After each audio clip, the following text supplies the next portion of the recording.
Hi everyone, I hope you guys are doing great. So guys, आज हम discuss करेंगे एक बहुत ही इंपॉर्टेंट टॉपिक के बारे में जिसका नाम है न्यूक्लियर नॉन प्रोलिफरेशन ट्रीटी। अगर हम न्यूक्लियर नॉन प्रोलिफरेशन ट्रीटी के ऑब्जेक्टिव की बात करें तो हम देखेंगे कि पूरे वर्ल्ड में न्यूक्लियर डिसआर्मामेंट को प्रमोट करना इसका एक ऑब्जेक्टिव है, और peaceful usages of nuclear energy को बढ़ावा देना भी इसका दूसरा ऑब्जेक्टिव है, और न्यूक्लियर एक्सपेंशन को पूरे वर्ल्ड से ख़त्म करना ही इसका तीसरा ऑब्जेक्टिव है।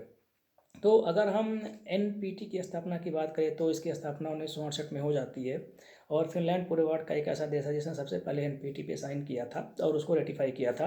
अगर हम इंडिया के राइवल देशों की बात करें तो जनरली चाइना आता है, उसने भी एनपीटी पे साइन सन 1992 में कर दिया था, और चाइना के साथ ही फ्रांस ने भी एनपीटी पे साइन किया था। इसमें पूरे वर्ल्ड के 191 देश शामिल हैं। Generally United state, Mexico, Canada, great Britain, France, Portugal, Spain, सभी देश इसमें लगभग आते हैं।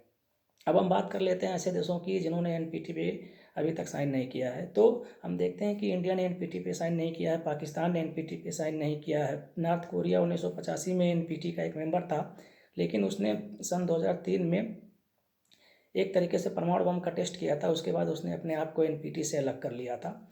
अगर हम देशों की बात करें साउथ अफ्रीका की, तो उसमें हम पाएंगे कि साउथ अफ्रीका एक ऐसा देश है जिसका अपना खुद का एक तरीके का एटॉमिक वेपन का प्रोग्राम था, और उसने एक तरीके से परमाणु बम बना भी लिया था, लेकिन उसने एनपीटी पे साइन किया और उसने उसका जो भी न्यूक्लियर प्रोग्राम था उसको ऑलरेडी जो है एक तरीके से क्लोज कर दिया। अब हम फाइनली अगर बात करें तो हम देखते हैं कि यूनाइटेड स्टेट के प्रेसिडेंट आइजनहावर होते हैं 1952 में, उन्होंने एक कॉन्सेप्ट दिया एटम फॉर पीस। उसी कॉन्सेप्ट को बेसिस मान के पूरे वर्ल्ड में एक तरीके से एक संस्था की शुरुआत हुई जिसका नाम था इंटरनेशनल एटॉमिक एनर्जी एजेंसी, और इसकी स्थापना सन 1957 में की जाती है। अब अगर हम ऐसे देशों की बात करें जो अभी एनपीटी पे साइन नहीं किए हुए हैं, उनके रिलेशन के बारे में कि उनका एनपीटी से कैसा रिलेशन है, तो अगर हम देखें कि इंडिया ऐसा देश है जो एक तरीके से एनपीटी का भी मेंबर नहीं है। तो अगर हम इंडिया के बारे में पर्सपेक्टिव बात करें तो हम देखेंगे कि इंडिया ने 1974 में बुद्धा स्माइलिंग नाम से राजस्थान के पोखरण में एक तरीके से परमाणु बम का टेस्ट किया था। इंडिया ने अगेन 1998 में ऑपरेशन शक्ति नाम से सेम उसी डेजर्ट में दूसरा टेस्ट किया था, जिसमें परमाणु बम का भी टेस्ट किया गया था और हाइड्रोजन बम का भी टेस्ट किया गया था। तो पूरे वर्ल्ड में एक तरीके से मैसेज गया कि इंडिया भी एनपीटी का मेंबर नहीं है, और सारे जो न्यूक्लियर वेपन के प्रोग्राम हैं वो इंडिया में काफ़ी हद तक जो है चल रहे हैं।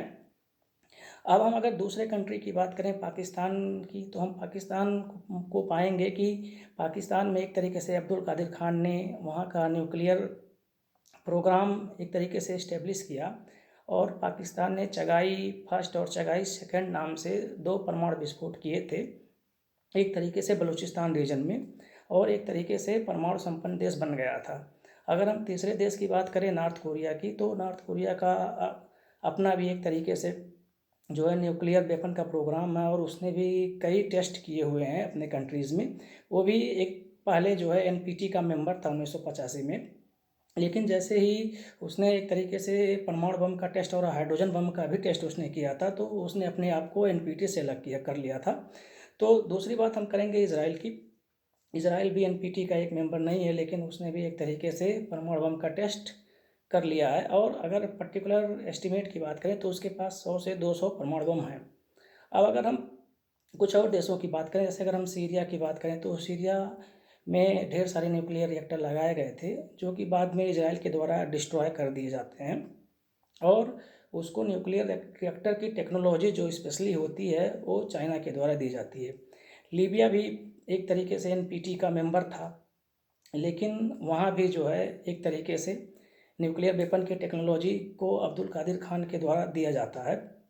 और उसके बाद अगर हम देखेंगे तो ईरान के बारे में देखते हैं कि ईरान का भी परमाणु कार्यक्रम बहुत ज़्यादा जो है क्लियर नहीं था, एक तरीके से ओपेक था। ईरान भी चोरी छुप के परमाणु बम का एक तरीके से निर्माण करना चाह रहा था।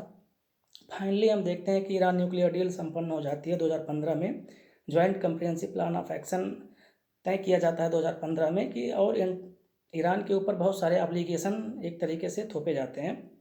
तो उसमें हम देखते हैं कि ईरान को एक तरीके से प्रतिबंधों से छुटकारा मिल जाता है, जो कि उसके ऊपर United nation security council, United state of America और यूरोपियन यूनियन लगाए होते हैं। अगर हम रिसेंट डेवलपमेंट की बात करें तो हम देखेंगे कि चाइना और पाकिस्तान के बीच में सिविल न्यूक्लियर डील साइन की गई है, और चाइना ने बहुत सारे न्यूक्लियर रिएक्टर पाकिस्तान में लगाए हैं एनर्जी प्रोडक्शन के लिए। अगर हम क्रिटिसिज्म और रिस्पॉन्सेज की बात करें तो हम पाएंगे कि अरब वर्ल्ड हमेशा से ही इजराइल का विरोध करता आ रहा है।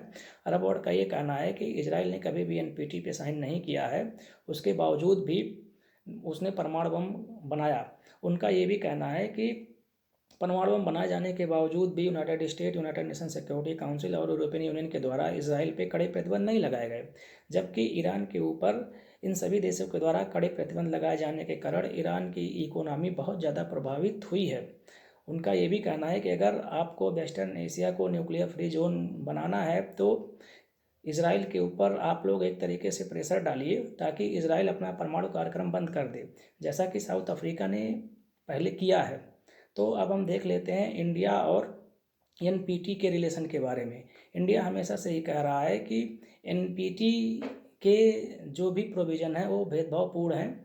एनपीटी का प्रोविज़न ये कहता है कि 1967 के पहले जिन कंट्री के पास परमाणु बम रहेगा वो एक तरीके से लीगल होंगे, और बाकी जो देश 1967 के बाद परमाणु बम का टेस्ट किए होंगे वो एक तरीके से कंसिडर नहीं किए जाएंगे। इसका मतलब वो एक तरीके से एनपीटी के अनुसार इलीगल कंट्रीज़ होंगे। इंडिया हमेशा से ही इसका विरोध करता आया है। सो गाइस, आज के लिए इतना ही। मिलते हैं आप लोगों से नेक्स्ट वीडियो में, तब तक के लिए बाय बाय।